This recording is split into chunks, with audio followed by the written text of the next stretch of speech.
വിശദമായ റിപ്പോർട്ടുകളിലേക്ക്. ലബനാനിൽ ഹിസ്ബുള്ള ഉപയോഗിക്കുന്ന പേജറുകൾ കൂട്ടത്തോടെ പൊട്ടിത്തെറിച്ചു. 9 പേർ കൊല്ലപ്പെട്ടു, 2800 പേർക്ക് പരിക്കേറ്റു. ഹിസ്ബുള്ള ആശയവിനിമയത്തിന് ഉപയോഗിക്കുന്ന ഉപകരണമാണ് പൊട്ടിത്തെറിച്ചത്. പേജറുകൾ ഇസ്രായേൽ ഹാക്ക് ചെയ്തെന്ന് സൂചന.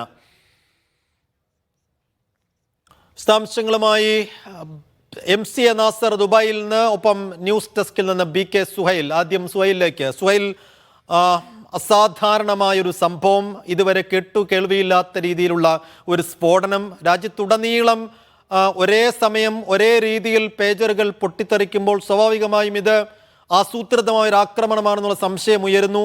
എന്താണ് ലബനനിൽ നിന്ന് ഏറ്റവും ഒടുവിൽ ലഭിക്കുന്ന വിവരങ്ങൾ? സുഹൈൽ. സൈഫുദ്ദീൻ, ഇന്ന് ലബനാനിൽ പ്രാദേശിക സമയം ഒരു വൈകിട്ട് 3:30 കൂടിയാണ് ഒരേ സമയം 1000-ഓളം ഇടങ്ങളിൽ പേജറുകൾ പൊട്ടിത്തെറിച്ച് സ്ഫോടനമുണ്ടാകുന്നത്. 2800 പേർക്ക് പരിക്കേറ്റു. അതിൽ തന്നെ 200 പേരുടെ നില ഗുരുതരമായി തുടരുന്നു. 9 പേർ കൊല്ലപ്പെട്ട് കഴിഞ്ഞു. അതിൽ 8 വയസ്സുള്ള ഒരു പെൺകുട്ടിയുണ്ട്. ഇതാണ് പ്രാഥമികമായിട്ടുള്ള വിവരങ്ങൾ. എങ്ങനെയാണ് ഈ സ്ഫോടനം നടന്നത് എന്നുള്ളതും എത്രത്തോളം ഇതിന് മാരകശേഷിയുണ്ട് എന്നുള്ളതുമാണ് ഇപ്പോൾ ഏറ്റവും കൂടുതൽ ചർച്ചയാകുന്നത്. ഹിസ്ബുള്ള ഇവിടെ 2 പ്രസ്താവനകളാണ് ഇപ്പോൾ ഇതുമായി ബന്ധപ്പെട്ടുകൊണ്ട് വന്നിട്ടുള്ളത്. ആ പ്രസ്താവനകളിൽ ഇതിന് പിന്നിൽ ഇസ്രായേലാണ് എന്ന് അവർ കുറ്റപ്പെടുത്തുന്നു. ശക്തമായ തിരിച്ചടി ഉണ്ടാകും എന്നും പറയുന്നു.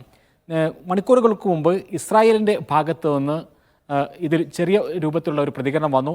ഔദ്യോഗികമല്ലെങ്കിലും അനൗദ്യോഗികമായി സോഷ്യൽ മീഡിയയിൽ ഇത് പിന്നിൽ തങ്ങൾ തന്നെയാണ് എന്നുള്ള ഒരു പ്രതികരണം വന്നിരുന്നു. പക്ഷേ വളരെ പെട്ടെന്ന് തന്നെ അത് ഡിലീറ്റ് ചെയ്യുന്ന സാഹചര്യമുണ്ടായി. അപ്പോൾ ഹിസ്ബുള്ളയും ഇസ്രായേലും തമ്മിൽ ഇത്രയും വലിയ സംഘർഷം രൂക്ഷമായിക്കൊണ്ടിരിക്കുന്ന ഒരു ഘട്ടത്തിൽ ഈ ആക്രമണത്തിന് പിന്നിൽ ഇസ്രായേലായിരിക്കും എന്നുള്ള കാര്യത്തിൽ ആർക്കും സംശയമുണ്ടാകില്ല. പക്ഷേ ഇതെങ്ങനെ സംഭവിച്ചു എന്നുള്ളതാണ് ഇപ്പോൾ ഏറ്റവും കൂടുതൽ ചർച്ചകൾ നടന്നുകൊണ്ടിരിക്കുന്നത്.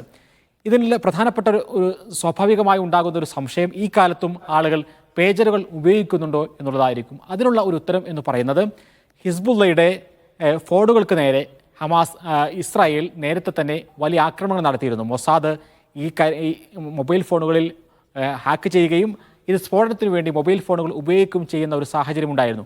ഹമാസിൻ്റെ മുതിർന്ന നേതാവായിരുന്ന യഹിയ അയ്യാഷിനെ ഇസ്രായേൽ വധിച്ചിട്ടുള്ളത് മൊബൈൽ ഫോണിൽ കെണിയൊരുക്കിക്കൊണ്ടായിരുന്നു എന്ന് നമുക്കറിയാം. അതേ രൂപത്തിലുള്ള ആക്രമണങ്ങൾ ഹിസ്ബുള്ളയുടെ നേതാക്കൾക്കെതിരെയും കഴിഞ്ഞ കാലയളവിൽ എല്ലാം ഉണ്ടായിരുന്നു. അതുകൊണ്ട് തന്നെ ഈ ഒക്ടോബർ 7 ശേഷം, ഒക്ടോബർ 7 ആക്രമണത്തിന് ശേഷം ആരും തന്നെ, ഹിസ്ബുള്ളയുടെ കമാൻഡർമാർ ആരും തന്നെ മൊബൈൽ ഫോൺ ഉപയോഗിക്കരുത് എന്ന് ഹസൻ നസ്രുള്ളയുടെ പ്രത്യേകമായ നിർദ്ദേശമുണ്ടായിരുന്നു. അതുകൊണ്ട് തന്നെ ഈ ഹിസ്ബുള്ളയുടെ കമാൻഡർമാരും അനുഭാവികളും എല്ലാം തന്നെ മൊബൈൽ ഫോൺ ഉപേക്ഷിക്കുകയും ഈ പേജറുകളിലേക്ക് മാറുകയും ചെയ്തിരുന്നു. ഇതുകൊണ്ടാണ് പേജറുകൾ ഇവർ ഉപയോഗിക്കുന്നത്. ഈ പേജറുകളിലാണ് ഇപ്പോൾ ആക്രമണം നടന്നിട്ടുള്ളത്. ഇനി രണ്ടാമത്തെ ഒരു സംശയം, എങ്ങനെയാണ് ഒരേ സമയത്ത് ഈ പേജറുകളിൽ ഒന്നിച്ചാക്രമണം ഉണ്ടാവുക എന്നുള്ളതാണ്.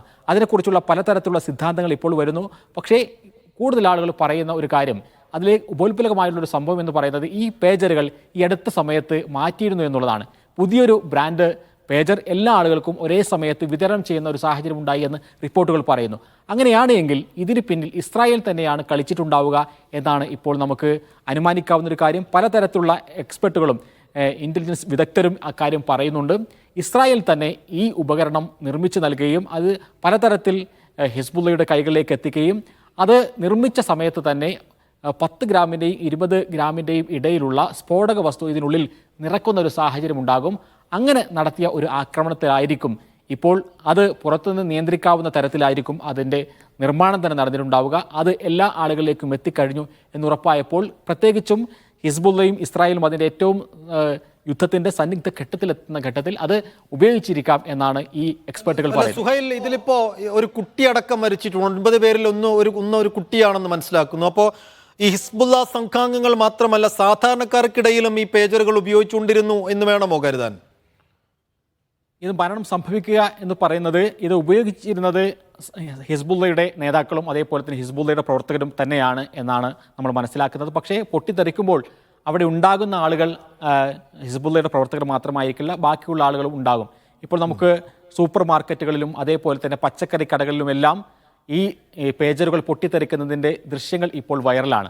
അപ്പോൾ പൊട്ടിത്തെറിക്കുമ്പോൾ അവിടെയുള്ള ആളുകൾ ഒരുപക്ഷെ ഒരു ഹിസ്ബുള്ള മേധാവിയുടെ അടുക്കലാണ് എങ്കിൽ പോലും അവിടെ ഉണ്ടാകുന്ന കുട്ടികളായിരിക്കാം കൊല്ലപ്പെടുന്നത്.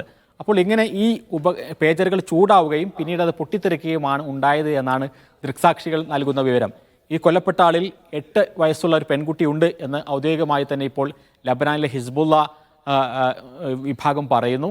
ഒപ്പം ഇറാൻ്റെ അംബാസഡറായിട്ടുള്ള മുജ്തബ അമാനി, അദ്ദേഹം ലബനാനിലെ ഇറാൻ്റെ അംബാസഡറാണ്, അദ്ദേഹത്തിനും പരിക്കേറ്റിട്ടുണ്ട്. നിരവധി ഹിസ്ബുള്ളയുടെ കമാൻഡർമാർക്കും പരിക്കേറ്റിട്ടുണ്ട്.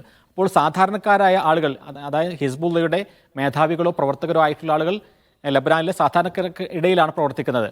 അപ്പോൾ പൊട്ടിത്തെറിക്കുന്നതിന് ഇടയിലായിരിക്കാം ഈ ഒരു അപകടങ്ങളും അതേപോലെ തന്നെ മരണങ്ങളും സംഭവിച്ചിട്ടുള്ളത്. ഏതായിരുന്നാലും 200ഓളം ആളുകൾക്ക് ഗുരുതരമായി പരിക്കേറ്റിരിക്കുന്നു. ആശുപത്രികൾ നിറഞ്ഞു കവിഞ്ഞിരിക്കുന്നു. 2800 ആളുകളാണെങ്കിൽ പോലും ആ ആളുകൾ ഉൾക്കൊള്ളാൻ പറ്റാത്ത രൂപത്തിൽ പല ആശുപത്രികളും നിറഞ്ഞു കവിഞ്ഞതുകൊണ്ട് തന്നെ പ്രത്യേക ഒരു എമർജൻസി സിറ്റുവേഷൻ അവിടെ ഉണ്ട് എന്നുള്ളത് ലബനാൻ ആരോഗ്യ മന്ത്രാലയം പ്രഖ്യാപിച്ചിരിക്കുന്നു. ഇനി ഏറ്റവും പ്രധാനം, ഇപ്പോൾ രണ്ടാമത്തെ പ്രസ്താവനയിൽ ഹിസ്ബുള്ള പറയുന്നത് ഇത് ഇസ്രായേലാണ് എന്നുള്ള കാര്യം ഞങ്ങൾക്ക് ഉറപ്പാണ്, ഇതിനൊരു തിരിച്ചടിയും ഉറപ്പാണ് എന്ന് ഹിസ്ബുള്ള പറയുകയാണ്. അങ്ങനെയാണെങ്കിൽ ഏത് തരത്തിലായിരിക്കും ഹിസ്ബുള്ള ഇസ്രായേലിന് ഇക്കാര്യത്തിൽ ഒരു തിരിച്ചടി നൽകുക എന്നുള്ളതാണ്. സുഹൈൽ തുടരുക. MC നാസർ കൂടി ഇപ്പോൾ ടെലിഫോൺ ലൈനിൽ ചേരുന്നുണ്ട്. MC, അതിശയം തോന്നുന്നു. അതായത് സാങ്കേതിക വിദ്യ ഇത്ര കണ്ട് വളർന്ന ഒരു കാലത്ത് അതിൻ്റെ സാധ്യതകളൊക്കെ ഉപയോഗപ്പെടുത്തിക്കൊണ്ട് ശത്രുവിനെ ആക്രമിക്കാനുള്ള കൊപ്പുകൂട്ടുന്ന ഇസ്രായേലിനെയാണ് നമ്മളൊരു പക്ഷേ അത് ഇസ്രായേൽ ഏറ്റെടുത്തിട്ടില്ല, അംഗീകരിച്ചിട്ടില്ല എങ്കിൽ കൂടിയും ഇസ്രായേലാണ് സംശയമുനയിലുള്ളത്. കാരണം ഇതൊരു ആസൂത്രിതമായ ആക്രമണത്തിൻ്റെ സ്വഭാവം ഇതിനകത്തുണ്ടല്ലോ.